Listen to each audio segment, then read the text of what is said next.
আপনার নামটা কি যেন? আমার নাম রত্না। নাম ভাবনা? রত্না। রত্না? ও, অনেক সুন্দর নাম তো। আচ্ছা আপু, আপনি কি পড়ালেখা জানেন? হ্যাঁ, কিছুটা করেছিলাম। কিছুটা বলতে? এসএসসি। ও, এসএসসি। আচ্ছা আপু, জীবনে কি প্রেম ভালোবাসা করছেন কি? হ্যাঁ, ভালোবাসা করেছিলাম, কিন্তু তাকে শুধু দেখি দিনকে দিন তার আমাকে না, আমার দেহের দিকে তার আকর্ষণ। আসলে আপু একটা জিনিস কি জানেন, ছেলে মানুষরা শুধু ওই মেয়েদের ওই ওই জিনিসটার উপরই বেশি আক্ষেপ হয়ে থাকে, তা কি জানেন? এই জন্যই মেয়েরা ছেলেরা এক ছেলের সাথে ভালোবাসা করে আর এক ছেলের সাথে চলে যায়। আর এই জন্যেই আর আমার মনে হয় এটা মনে হয় মেয়েদের ব্যবসা।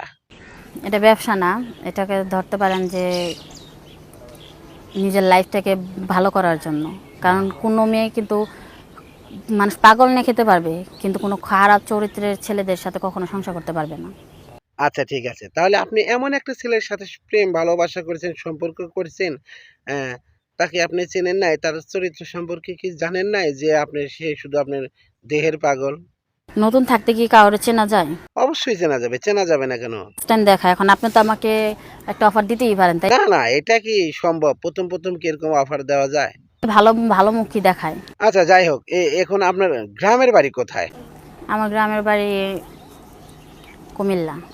আমি শুনছি যে কুমিল্লার মেয়েরা অনেক সাদা মনের মানুষ, অনেক ভালো মনের মানুষ। এ, সম্পর্ক করতে গিয়ে আগে তার সাথে লেনদেন করে, এটা কি সত্যি? কারা করে জানি না, তবে আমি করব না বিধায় কিন্তু আমি আমার সেই ভালোবাসার মানুষটাকে ছেড়ে দিছি। কেন আপু, আপনি করবেন না কেন? আপনার আবার কি সমস্যা হইল? কেন আমি করতে যাবো বিয়ের আগে এসব? আমি চাই একজন মনের মতো মানুষ যে আমাকে ভালোবাসবে, আমাকে সে বুঝবে, সে আমার দেহের দিকে তাকাবে বিয়ের আগেই। ওরকম লোকের তো আমার কোনো দরকার নেই। আচ্ছা একটা কথা কি জানেন, প্রেম ভালোবাসা করতে গেলে নাকি আগেই দেহের প্রতি লোভ লাগাতে হবে, তাহলে ওই প্রেম ভালোবাসা টেকে, এটা কি আসলেই সত্যি কথা? এগুলো আপনার কাছে কতটুকু সত্য জানি না, কিন্তু আমার কাছে একদমই মিথ্যা। ও তাই? আচ্ছা যাই হোক, এখন আপনি আমাদের এখানে আসছেন, আপনি তো প্রেম ভালোবাসা করে মানে ব্যর্থ হয়ে গেছেন। এখন ব্যর্থ হওয়ার পর, প্রেম ভালোবাসা হওয়ার পর মানুষ অনেকটাই অনেকটাই মানে বিরহের মধ্যে আছে, কষ্টের মধ্যে আছে।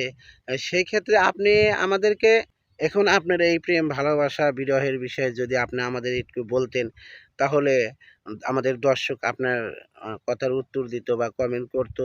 এমন কি যে আপনাকে বিয়ের প্রস্তাবও দিত, বিয়ে করতে পারে এরকম, মানে আপনার ঘটনাটা একটু বলেন। ভিউয়ার্স, আমি এখানে আসছি আজকে আপনাদের মাঝে কিছু কথা বলার জন্য। আর অলরেডি অনেক কথাই বলে ফেলেছি, তবে আমি এটুকুই বলবো যে আমি এখানে আসছি আমার মনের মতন একজন মানুষ যদি কেউ হতে পারে, যে আমাকে বুঝবে, আমাকে সম্মান করবে, ওরকম যদি কোনো মানুষ হয়ে থাকে তাহলেই আমাকে আমার এখানে স্ক্রিনে নাম্বার দেওয়া থাকবে, সেই নাম্বারে আমার সাথে যোগাযোগ করবেন। আচ্ছা আপু, এই যে আপনি এখন যে বললেন, আপনি কি আপনার নাম্বারটা দেবেন? হ্যাঁ, অবশ্যই দেব। তাহলে আপু আমাদের দর্শককে আপনার নাম্বারটা আমাদের ফার্স্ট কমেন্টে দিয়ে দিবেন। সেক্ষেত্রে যদি কোনো দর্শক আপনার সাথে প্রেম ভালোবাসা করতে চায় বা বিয়ে করতে চায়, তাহলে করতে পারবে। ধরেন আপনার নাম্বারটা আমাদের এখানে দিয়ে দিলেন, কেউ যদি আপনার সাথে প্রেম ভালোবাসা করতে চায়, তখন আপনি কি করবেন? প্রেম ভালোবাসা করতে চাইবো, ঠিক আছে, করতে পারবো, কিন্তু প্রেম ভালোবাসা করতে গিয়ে সে আমাকে না দেখে আমার দেহের দিকে তাকাবো, ওই রকম প্রেম ভালোবাসা আমার দরকার নেই। তাহলে আপনি কি চাচ্ছিলেন? কি কিরকম ছেলে চাচ্ছেন? এই যে আমার মনটাকে বুঝবে, যে আমার সাথে ঘর সংসার করতে চাইবে, এরকম একজন মানুষ আমি চাই। আরে আপু, জগতের সব ছেলেরাই তো একমত। এখন যদি কেউ, এখন যদি আপনি ওই ছেলেদেরকে এরকম সুযোগ দিয়ে থাকেন, আপনার দেহের অধিকার দিয়ে থাকেন, তাহলে তাহলে তো আপনার দেহের পাগল হবি, সরলতার সুযোগ নিবি, নিয়ে যদি চলে যায় বা আপনাকে ভোগ করে যদি চলে যায়, তখন আপনি কি করবেন? আর কে দিবে জানি না, তবে আমি দিব না। তাই আপনার কথাবার্তা শুনে আমার অনেক ভালো লাগলো।